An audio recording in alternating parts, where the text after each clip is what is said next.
Nul besoin de profondeur quand la surface de l'existence suffit aux félicités étourdissantes. On a beau être un des acteurs les plus clonatiques de Hollywood, on n'en est pas moins homme.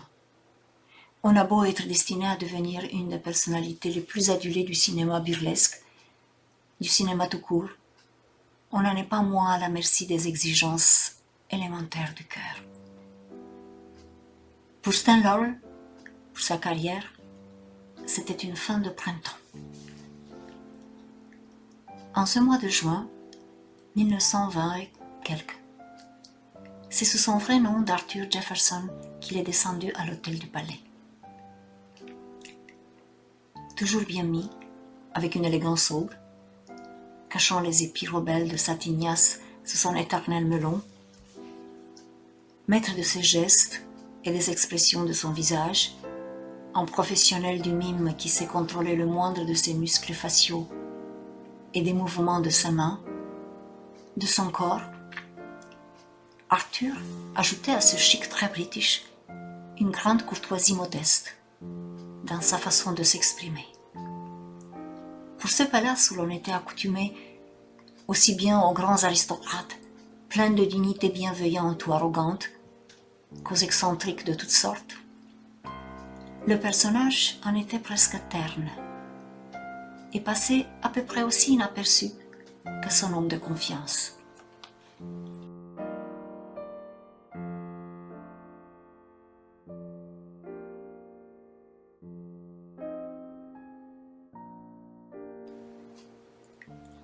L'acteur, au fond de l'homme, fit craquer la peau de ce dernier et puisa dans son répertoire de mimiques. Il savait que l'amoureux transi, qui larmoie et livre à l'autre ses faiblesses, a infiniment moins de chances de plaire à cet autre que celui qui l'a fait rire. Tout un double jeu de cache-cache, de fausses confidences, de surprises esquivées, de stratagèmes, de feintes indiscrétions. Mais détrompons-nous, on n'est jamais aussi humain, jamais aussi loin du vrai mensonge et de la fausseté que dans ce genre de scénette théâtrale où l'on donne à l'autre, de soi, toutes les couches superposées qui font notre nature. Car les masques ne sont pas plus inauthentiques que ceux qu'ils recouvrent. Où était la tromperie? Partout et nulle part?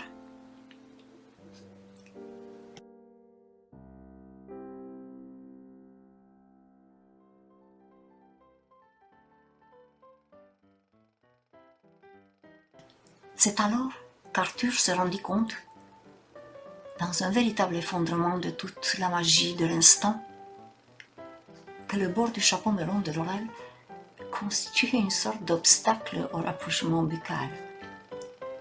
Un empêchement ridicule qui lui fit intérieurement souhaiter qu'il disparût comme par rétablissement de la magie perdue. On peut penser qu'il lui aurait simplement suffi de l'ôter. Il n'en eut pas le temps. Et Arthur se sentit perdu d'impuissance. Dora n'avait rien dit, n'avait rien fait qui pût le blesser. Pas même ce rire qu'au fond de lui, il comprenait très bien et qui l'illuminait plus qu'il ne lui faisait mal. Elle avait été simplement indifférente. Et elle était partie.